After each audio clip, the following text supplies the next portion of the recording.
नमस्कार, झारखंड समाचार में आप सबों का स्वागत है। आइए जानते हैं आज की ताजा खबरों को। इससे पहले अपने चैनल को सब्सक्राइब नहीं किया है तो प्लीज चैनल को सब्सक्राइब कर बेल आइकन को प्रेस कर दीजिए ताकि खबरों का अपडेट आपको मिलता रहे। आइए बढ़ते हैं खबरों की ओर।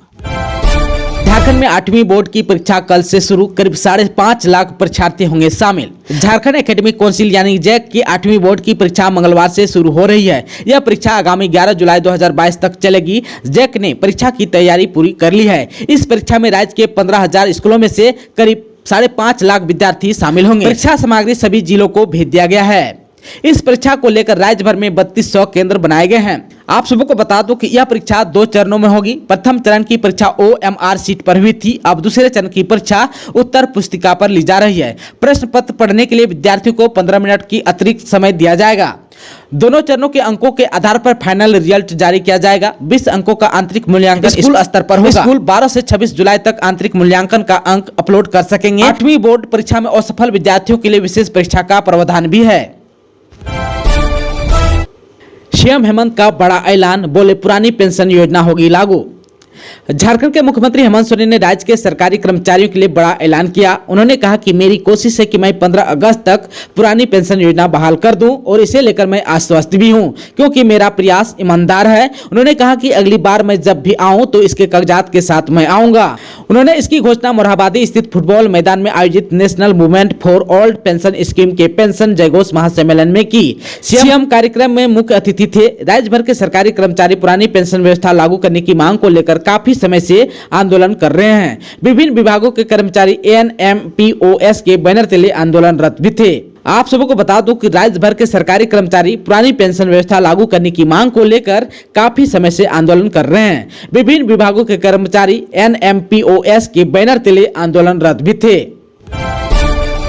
मांडर चुनाव जीतने के लिए कांग्रेस को करना पड़ा लंबा इंतजार। 22 साल बाद हासिल की खोई हुई जमीन। मांडर उपचुनाव में कांग्रेस के शिल्पी नेहा तिर्की ने जीत हासिल की है। कांग्रेस को मांडर विधानसभा में जीत हासिल करने के लिए 22 साल लंबा इंतजार करना पड़ा। इससे पहले साल 2000 में राज्य गठन से पूर्व हुए चुनाव में देव कुमार धान ने कांग्रेस से चुनाव जीता था। राज्य गठन से पूर्व श्री धान ने भाजपा प्रत्याशी दिवाकर मिंज को महज 2412 वोटों से हराया था। श्री धान वर्तमान में असदुद्दीन ओवैसी की पार्टी AIMIM के समर्थित निर्दलीय प्रत्याशी थे। खास बात तो यह है कि पिछले चुनाव से इस बार लगभग 5% वोट कम पड़े थे। आप सबों को मालूम हो कि मांडर उपचुनाव में कांग्रेस के शिल्पी नेहा तिर्की ने जीत हासिल कर ली है। आप सबों को बता दो कि आय से अधिक संपत्ति के मामले में बंधु तिर्की की विधायकी जाने के बाद हुए उपचुनाव में उनकी बेटी शिल्पी नेहा तिर्की ने भाजपा प्रत्याशी गंगोत्री कुजूर को 23,517 वोट के अंतर से हराया। कुल 2,16,770 वोटों में से शिल्पी को 95,062 वोट मिले। वहीं गंगोत्री कुजूर को 71,545 वोटों से संतोष करना पड़ा। झारखंड में पहली बार हुई NCC नेवी की दौड़ में 133 कैंडिडेट का चयन, 3 साल की मिलेगी ट्रेनिंग। झारखंड में पहली बार NCC नेवी कैंडिडेट की भर्ती प्रक्रिया खेलगांव में हुई। इसमें 133 कैंडिडेट का चयन हुआ। इसके लिए झारखंड के सभी जिलों से 690 विद्यार्थियों ने आवेदन किया था। इसमें 450 छात्र और 240 छात्राएं शामिल हुई। सबसे पहले लिखित परीक्षा हुई जिसमें 260 विद्यार्थी चयनित हुए। इसके बाद शारीरिक परीक्षा हुई। लड़कों ने 1.6 और लड़कियों ने 1 किलोमीटर की दौड़ लगाई। झारखंड बिहार निदेशालय के ADG मेजर जनरल M इंद्रबलान के निर्देशन में NCC नेवी कैंडिडेट का चयन हुआ। वहीं झारखंड के एक नेवी के कमांडिंग अफसर लेफ्टिनेंट शुभम कुमार अवस्थी की देखरेख में भर्ती प्रक्रिया पूरी हुई। लेफ्टिनेंट अवस्थी ने बताया कि खेल निदेशक जिशान कमर, JSSPS के CO GK राठौर, जिला प्रशासन, पारस अस्पताल ध्रुवा के डॉक्टर अजीत कुमार और नर्सिंग असिस्टेंट ने सहयोग किया। चयनित कैंडिडेट्स की ट्रेनिंग पतराटू डैम में होगी। हथियार चलाने, परेड, सेना से संबंधित एकेडमिक पढ़ाई, एडवेंचर तथा नौसेना से संबंधित प्रशिक्षण दिया जाएगा। यह प्रशिक्षण 3 वर्ष का होगा। 2 साल बाद B सर्टिफिकेट और 3 साल बाद C सर्टिफिकेट की परीक्षा होगी। साथ ही कैंडिडेट अपनी पढ़ाई भी जारी रखेंगे। आप सबको बता दूं कि NCC के C सर्टिफिकेट की परीक्षा पास करने वाले कैंडिडेट को सेना के तीनों विंग में सर्विस सिलेक्शन बोर्ड द्वारा आयोजित ऑफिसर ग्रेड सर्विस की लिखित परीक्षा से छूट मिलती है। वहीं शारीरिक, मेडिकल और ग्रुप परीक्षा में भी शामिल होना जरूरी है। अग्निवीर की बहाली प्रक्रिया में C सर्टिफिकेट कैंडिडेट को छूट नहीं मिलेगी। मिश्रित मछली पालन से किसान बने आत्मनिर्भर। 9 माह में करीब 5,000 किलो मछली का होगा उत्पादन। गुमला जिले में मछली पालक किसानों की कमी नहीं है। जिले भर में 5000 किसान मछली पालन से जुड़े हुए हैं, जो विभिन्न किस्मों की मछलियां का डैम, तालाब और डोभा में पालन करते हैं। कई लोग कुओं में मछली का पालन करते हैं। ऐसे किसानों के लिए मिश्रित मछली पालन मील का पत्थर साबित हो सकता है।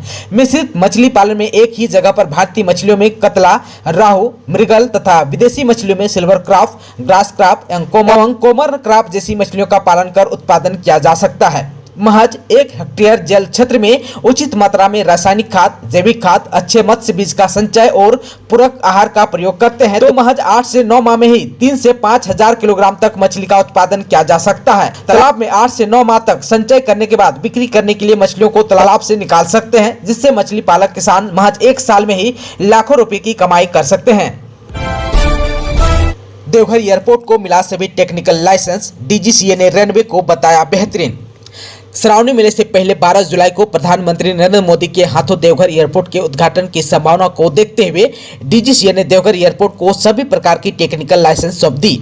डीजीसीए ने अपने लाइसेंस में देवघर एयरपोर्ट के रनवे को बेहतर बताया और एयरपोर्ट के एप्रॉन में एक साथ 3 एयरबेस 320 फ्लाइट की पार्किंग क्षमता बताई है। देवघर एयरपोर्ट में इंडिगो की पैसेंजर फ्लाइट का ट्रायल 7 जून और 22 जून को किए जाने के बाद इसका लाइसेंस डीजीसीए दिल्ली द्वारा जारी कर दिया गया है। डीजीसीए की टीम 6 जून और 21 जून को देवघर भी आई थी और देवघर एयरपोर्ट के रनवे, एटीसी समेत सभी टेक्निकल सेगमेंट का जायजा लिया था। उसके बाद दिल्ली में मिनिस्ट्री ऑफ सिविल एविएशन और एयरपोर्ट बोर्ड ऑफ सिक्योरिटी के अधिकारियों के साथ बैठक के बाद देवघर एयरपोर्ट को पैसेंजर फ्लाइट एयरबेस 320 और बोइंग जहाज की सभी सीरीज के विमानों की लैंडिंग का लाइसेंस उपलब्ध करा दिया है। झारखंड सरकार विशेषज्ञ डॉक्टरों की कमी दूर करने के लिए उठाया बड़ा कदम, वेतन और नियुक्ति की उम्र बढ़ी।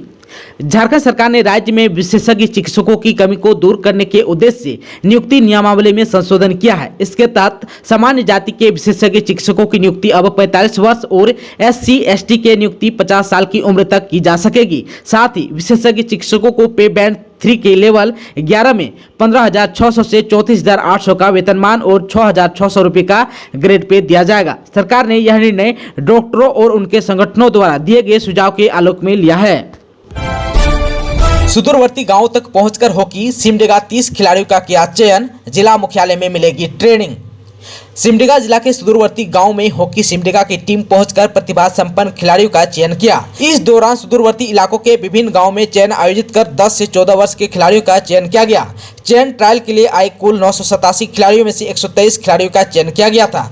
सभी 123 खिलाड़ियों का फाइनल चयन ट्रायल के लिए एस्ट्रोटर्फ हॉकी स्टेडियम में किया गया। 6 घंटे चले लगातार चयन ट्रायल के बाद 30 खिलाड़ी चयनित किए गए। चयनित खिलाड़ियों को जिला मुख्यालय में रखकर सालों भर हॉकी का अभ्यास हॉकी सिमडेगा के माध्यम से कराया जाएगा।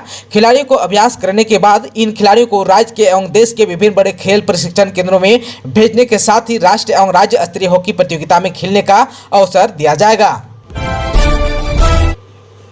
दोस्तों, अभी तक आपने चैनल को सब्सक्राइब नहीं किया है तो प्लीज चैनल को सब्सक्राइब कर बेल आइकन को प्रेस कर दीजिए ताकि खबरों का अपडेट आपको मिलता रहे। इसके साथ ही आज की खबरों में बस इतना ही। हमें दीजिए इजाजत। नमस्कार।